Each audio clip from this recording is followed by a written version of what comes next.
Hello friends, नमस्कार। आप सभी कैसे हो? आई होप ठीक ही होंगे। मैं सुनीता सोनग्रे यूट्यूब चैनल में आप सभी का वेलकम है। आज मैं एक नई रेसिपी लेकर आई हूँ जो मैं आप सभी के साथ शेयर कर रही हूँ।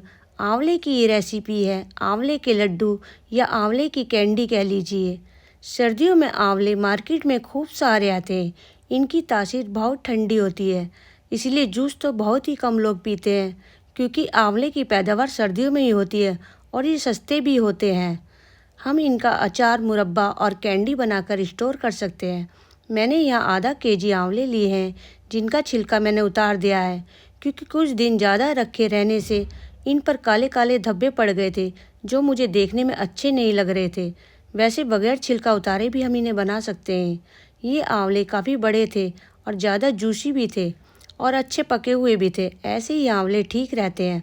आंवले खरीदते हुए इन सभी बातों का ज़रूर ध्यान रखना चाहिए कि आंवले अच्छी तरह से पके हुए हों। किसी भी नई रेसिपी को बनाने के लिए पहले उसे थोड़ा ही बनाएं। अगर अच्छी लगे तो उसे दोबारा फिर से बना लें। मैंने कद्दूकस से छिले हुए आंवले को घिसना शुरू किया। इसमें दो दांते थे, एक बारीक और एक मोटा। मैंने मोटे वाले दांते से आंवलों को घिस दिया। आंवले काफ़ी जूसी हैं। इस तरह घिस कर इनकी गुठलियाँ अलग निकाल दी। आंवले को बहुत ही हेल्दी फूड माना गया है। आयुर्वेदिक दवाओं में इसका बहुत उपयोग होता है और बहुत सारे लोग अपनी डाइट में डेली आंवला ऐड करते हैं। विटामिन सी इनके अंदर काफ़ी मात्रा में होता है। आंवले के मीठे, खट्टे, नमकीन और चटपटे लड्डू बनाने के लिए मैंने थोड़े से केसर के धागे लिए हैं। इनसे बहुत अच्छा कलर आता है। अगर केसर नहीं है तो हम पीला फूड कलर भी इसमें डाल सकते हैं। और साथ ही हरे फ्रेश पुदीने की कुछ पत्तियाँ, थोड़ी सी अदरक और थोड़ी सी दालचीनी, 4 हरी इलायची, 8 काली मिर्च, आधा चम्मच काला नमक लिया है। काली मिर्च, हरी इलायची और दालचीनी को मैंने पीसकर बहुत महीन बारीक पाउडर बना लिया है। इन्हें डालने से आंवले के लड्डू में थोड़े से स्पाइसी और खुशबूदार बनते हैं। पुदीने की पत्तियाँ ऐड करने से पिपरमिंट की बहुत अच्छी खुशबू आती है और काले नमक से बहुत अच्छा नमकीन फ्लेवर आता है जो हाजमे के लिए बहुत ठीक रहता है।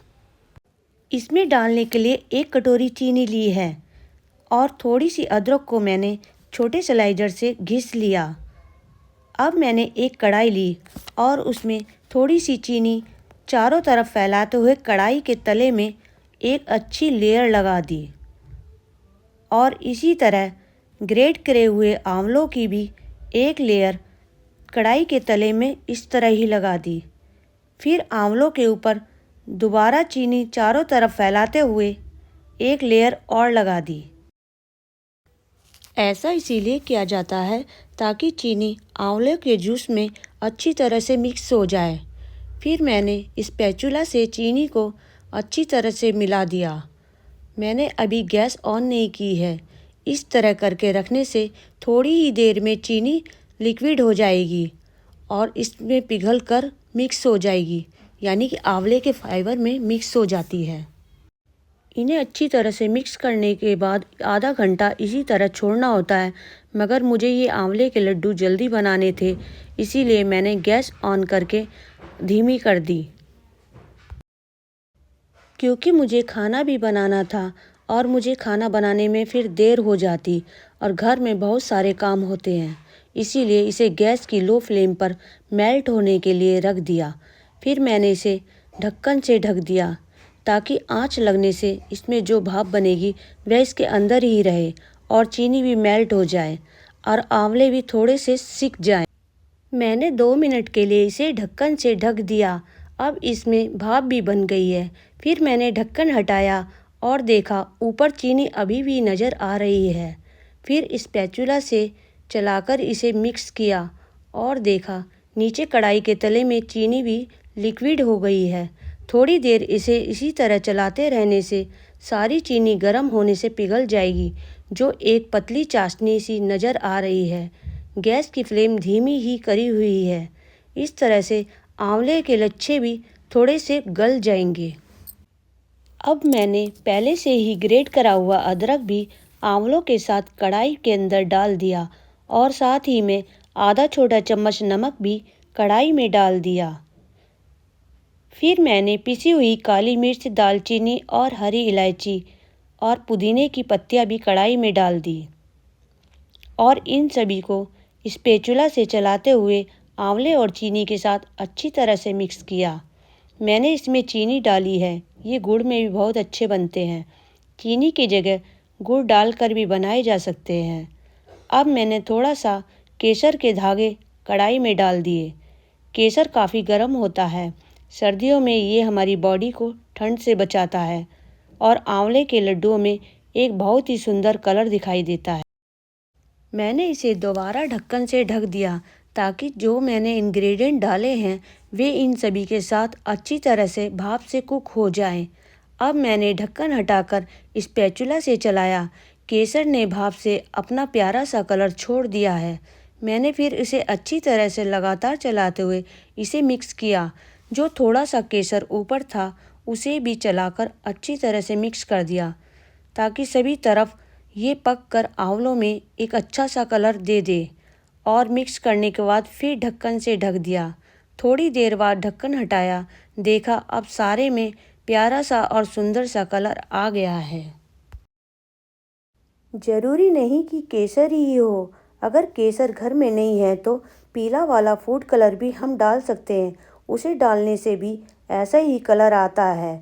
अब मैं गैस की हाई फ्लेम करके इसमें जितना भी चाशनी का पानी है उसे सुखा लूँगी। इस चीनी की चाशनी को सुखाने के लिए मैंने स्पैचुला से इसे लगातार चलाया। अगर हम इस तरह से नहीं चलाएंगे तो ये नीचे कढ़ाई के तले में चिपक कर जल जाएगा और आंवले के लड्डुओं में जले हुए की बहुत ही गंदी महक आएगी जो खाने में भी बेस्वाद लगेगी। आंवला खाने से हमें बहुत सारे फ़ायदे होते हैं। इसे मुरब्बा, कैंडी, चटनी, जूस किसी भी रूप में हमें इसे ज़रूर खाना चाहिए। आंवले में विटामिन सी की भरपूर मात्रा होती है और इसमें फाइबर बहुत ज़्यादा होता है जिससे हमारा पाचन तंत्र मजबूत रहता है। आंवलों से खाने से आंतों की सफाई होती है और इसे खाने से ब्लड प्रेशर कंट्रोल रहता है। आंवला खाने से स्किन निखरती है, बालों की जड़ें मजबूत होती हैं, बालों का झड़ना रुक जाता है। आंवला खाने से हेयर फॉल रुक जाता है और डैंड्रफ और रूसी से छुटकारा मिलता है। इसे खाने से बाल लंबे और घने होते हैं। आंवला खाने से टॉक्सिन्स बाहर निकलते हैं और यह लीवर डिटॉक्स भी करता है। इसे खाने से सर्दी, जुकाम और खांसी ठीक होती है। आंवले को सर्दियों और गर्मियों का सुपरफूड माना गया है। आयुर्वेद में इसे विटामिन्स का खजाना माना गया है। आंवला खाने से वज़न कम करने में मदद मिलती है और आँखों की रोशनी तेज होती है। आंवला खाने से हार्ट डिसीज और कैंसर जैसी भयानक बीमारियां भी नहीं होती हैं। इसीलिए आंवले का सेवन किसी न किसी रूप में हमें ज़रूर करना चाहिए। आंवले को एक तरह से अमृत माना जाता है। जिसमें इतनी सारी खूबियाँ हों उसे तो ज़रूर ही खाना चाहिए। आंवले की खूबियाँ और फ़ायदे बताते हुए कढ़ाई में अब चाशनी पूरी तरह से सूख गई है। मैंने इन आंवलों को कढ़ाई में से निकाल कर एक प्लेट में निकाल लिया ताकि यह थोड़ा सा ठंडा हो जाए और ठंडा होते ही मैंने आंवले के लड्डू बनाने शुरू कर दिए और एक दूसरी प्लेट में रख दिए। इन आंवले के लड्डुओं में बहुत अच्छी खुशबू आ रही है और ये काफ़ी रसीले हैं जो ठंडे होकर भी हाथों से आराम से फूट जाएंगे और खाने में मुंह में रसगुल्ले की तरह घुल जाने वाले हैं। ये आंवले के लड्डू काफ़ी टेस्टी और हेल्दी हैं। इनमें मैंने किसी तरह का भी केमिकल या चूने का यूज़ नहीं किया है। बाज़ार में देखोगे तो ये नहीं मिलेंगे क्योंकि ये मेरी ही रेसिपी है। इनका टेस्ट खट्टा, मीठा, तीखा, नमकीन, चटपटा सभी तरह का है और इन्हें मैंने बहुत ही अच्छी तरह से बनाया है। मैं हर साल आंवले की कोई ना कोई डिश ज़रूर बनाती हूँ। कभी आंवले के लड्डू, कभी मुरब्बा तो कभी आंवले की बर्फ़ी। सभी का मेथड अलग अलग है। जब ये आंवले के लड्डू पूरी तरह से ठंडे हो जाएंगे तो मैं इन्हें एक कांच के डब्बे में भर कर रख दूंगी। इन्हें ज़्यादा दिनों तक स्टोर करके नहीं रखना चाहिए, जल्दी ही ख़त्म कर लेने चाहिए ताकि फिर दोबारा बना लें। वैसे भी ये ख़राब होने वाले नहीं हैं। गर्मियों में इन्हें फ्रिज में रख कर ठंडा करके खाएँ तो काफ़ी टेस्टी लगेंगे। बच्चों को ये मीठे आंवले के लड्डू बहुत पसंद आएंगे। यह उनके लिए काफ़ी पौष्टिक भी रहेंगे। ये बिना घी तेल के लड्डू हैं जो बहुत ही मज़ेदार, चटपटे, टेस्टी और हेल्दी हैं।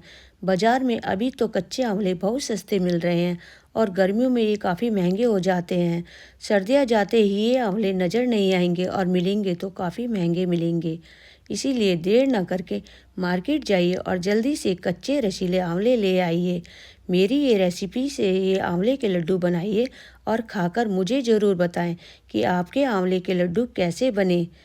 मेरी ये आंवले के लड्डू की रेसिपी आप सभी को कैसी लगी मुझे ज़रूर बताएं। इसी तरह की मज़ेदार रेसिपीज़ के लिए मेरे चैनल को सब्सक्राइब करें ताकि मेरी नई रेसिपी की नोटिफिकेशन आपको तुरंत मिल जाए। मिलते हैं फिर किसी ऐसी ही मज़ेदार और टेस्टी सी रेसिपीज़ की वीडियोज़ में। Bye bye.